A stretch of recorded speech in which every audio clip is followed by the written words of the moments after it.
Okay everyone, welcome back to the Price Action Labs YouTube channel. So here we're going to be going over supply and demand using the footprint charts, right? So I've had so many questions about volume delta, how I can use the volume profile to predict accurate supply and demand zones using order flow footprint charts on the ATAS platform.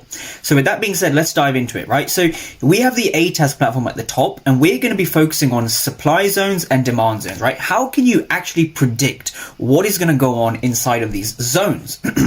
So let's break this down. So if we just take a look at on the left hand side, right, we have a supply area in red. So you need to understand a couple of things, right? So when you trade, you want to have less rules and not more rules, right? So this is something I call the XXX model. So what is the XXX model, right? So the XXX model refers to three things, right? So the XXX model refers to you need to know where to trade from, what to look for, and why you are looking for it. Three basic things. So every trade you take needs to be run ruthlessly through the algorithm, through the XXX algorithm. You need to know where to trade from, what to look for, and why you're looking for it. So if I were to break this down even more simple for the SMC ICT traders or just generally anyone, you're looking for a key level, right? You're looking for a key level to trade from. You're looking for price to enter the key level. So you're looking for an entry. Then you're confirming everything with the order flow, right? So I'm just going to write OF, right? Order flow. And that's what we're going to be going over.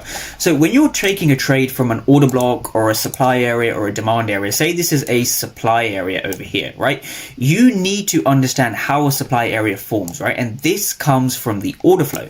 So once you have your key level, you know, it could be a fair value gap, a breaker, an order block, whatever you want to call it, right? Once you have a key level, you're looking for price to enter your key level. So you're looking for these entry spots over here, and you want to use the order flow to determine whether it is a supply zone or a demand zone, right? So the spoiler alert here is you have no idea price is going to break higher or lower, in this case lower, if you don't actually read the order flow, right? Vice versa here for a demand area. If we just take a look at our demand area over here, how does it actually work, right?